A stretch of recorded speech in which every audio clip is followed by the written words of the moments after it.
दोस्तों, तो इस वीडियो में एक और आईपीओ के बारे में बात करने वाले हैं। अगर कंपनी के बारे में बात करें तो कंपनी काफ़ी अच्छी मालूम पड़ रही है। यानी कि कंपनी का नाम बड़ी बड़ी कंपनियों के साथ जुड़े हुए देखने को मिल रहा है। ग्रे मार्केट प्रीमियम में भी देखें तो यहाँ पर भी तेजी देखने को मिल रही है। तो चलिए देखते हैं कि आगे आईपीओ में अप्लाई करना है या फिर नहीं करना है।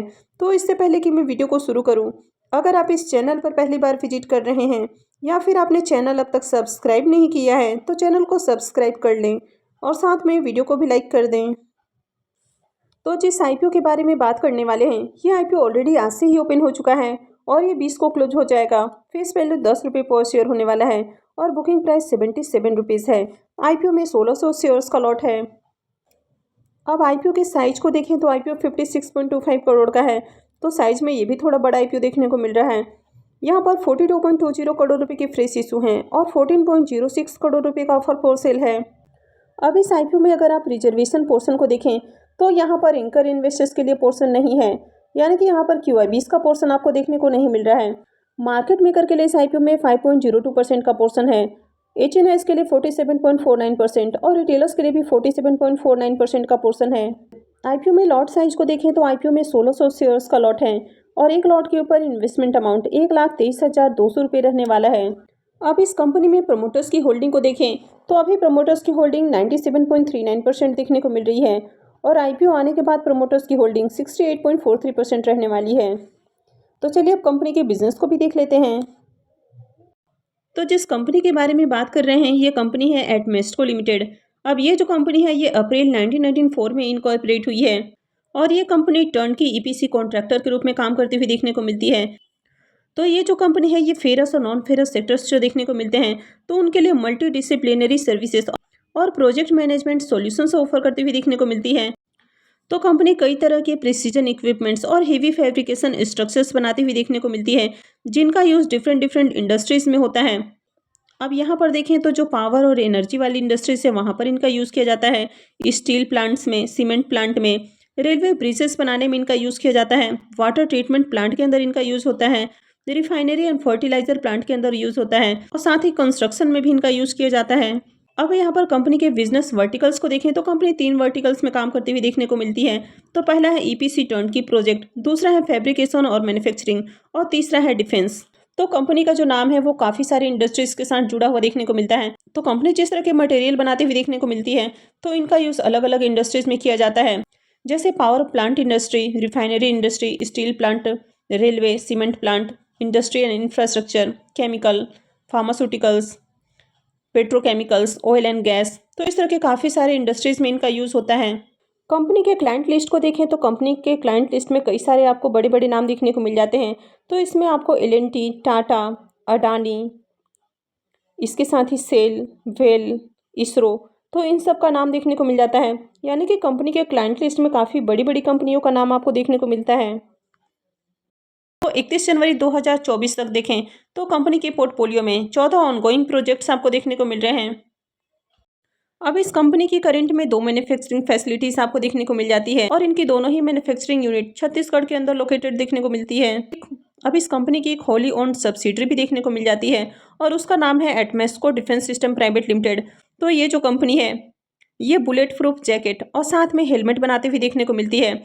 तो मिलिट्री यूजेस के लिए कंपनी बुलेट प्रूफ जैकेट और हेलमेट बनाती है। तो अगर कंपनी के बिजनेस को देखें तो कंपनी छोटी देखने को मिल रही है लेकिन कंपनी का ओवरऑल बिजनेस काफ़ी अच्छा है।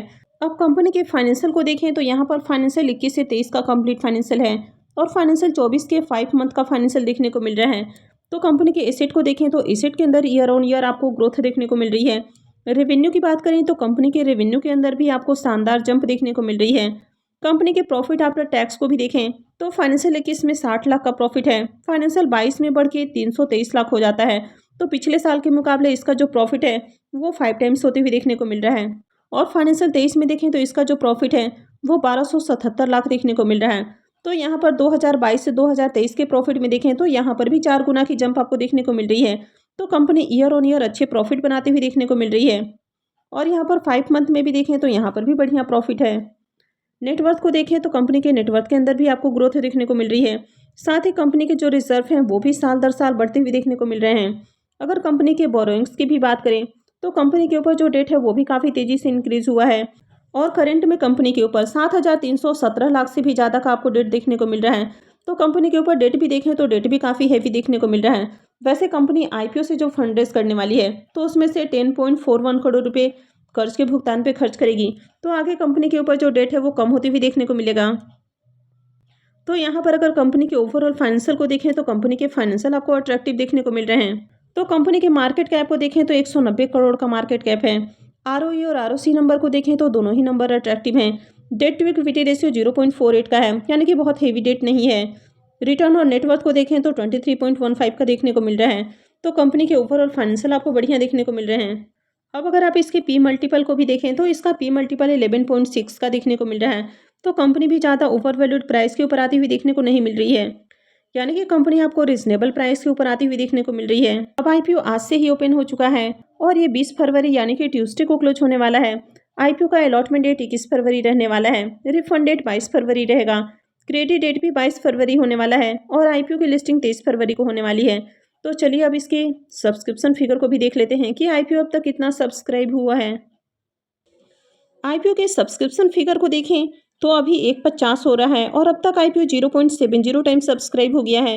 एचएनआईज पोर्सन में आईपीओ को 0.20 टाइम सब्सक्राइब किया गया है और अगर रिटेल पोर्सन में देखें तो यहाँ पर आईपीओ 1.21 टाइम सब्सक्राइब देखने को मिल रहा है।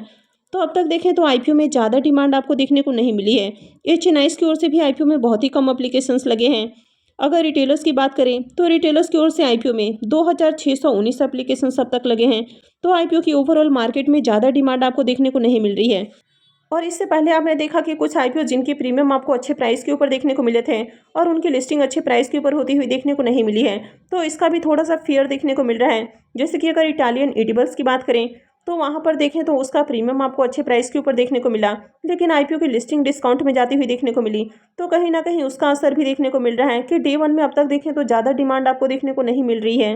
एट मेस्टको आईपीओ की अगर आप प्रीमियम को भी देखें तो इसके प्रीमियम में भी लगातार तेजी देखने को मिली है, यानी कि इसका प्रीमियम 10 रुपये के ऊपर ओपन हुआ था, फिर 20 रुपये के ऊपर देखने को मिला, उसके बाद 25 रुपये के ऊपर और अभी देखें तो ये 30 रुपये के ऊपर देखने को मिल रहा है। आईपीओ में 1600 शेयर्स का लॉट है। इसका मतलब है कि आईपीओ से करीब 48,000 रुपये का प्रॉफिट हो सकता है। अगर इसके प्रीमियम को देखें तो इसका प्रीमियम 39% के अराउंड अभी आपको देखने को मिल रहा है। तो इसके प्रीमियम बहुत अच्छे प्राइस के ऊपर फिलहाल देखने को नहीं मिल रहे हैं। अब तक देखें तो आईपीओ में ज़्यादा डिमांड भी आपको देखने को नहीं मिली है, यानी कि आईपीओ में बढ़िया सब्सक्रिप्शन आते हुए देखने को नहीं मिले हैं। वैसे आज आईपीओ का डे वन ही है और एक साथ कई सारे आईपीओ भी ओपन होते हुए देखने को मिले हैं। तो अगर इस आईपीओ में भी देखें तो कंपनी और कंपनी के फाइनेंशियल आपको बढ़िया देखने को मिल रहे हैं, लेकिन यहाँ पर भी देखें तो आपको एक रिस्क फैक्टर देखने को मिल रहा है कि क्यूआईबी इसका पोर्शन नहीं है। और इसके अलावा साइज को भी देखें तो आईपीओ का साइज भी थोड़ा बड़ा देखने को मिल रहा है और अभी ओवरऑल मार्केट कंडीशन भी आपको बहुत अच्छी देखने को नहीं मिल रही है। तो इसके कारण अब तक आईपीओ में ज़्यादा डिमांड आपको देखने को नहीं मिली है। तो इस आईपीओ में भी आपको डे वन और डे टू में अप्लाई नहीं करना है। अगर डे टू तक आईपीओ में बढ़िया सब्सक्रिप्शन आता है और उसके बाद इसके प्रीमियम भी आपको अच्छे प्राइस के ऊपर देखने को मिलते हैं, प्रीमियम में गिरावट देखने को नहीं मिलती है, तब जाकर आपको आगे आईपीओ में अप्लाई करना है। तो मैं आगे भी आपको इससे जुड़ी हुई अपडेट देती रहूँगी, तो इसके लिए आप चैनल से जुड़े रहें और चैनल को सब्सक्राइब करके रखें। और अगर आपने इस वीडियो को अब तक लाइक नहीं किया है तो वीडियो को भी लाइक कर दें और वीडियो को अंत तक देखने के लिए आप सबका बहुत बहुत धन्यवाद।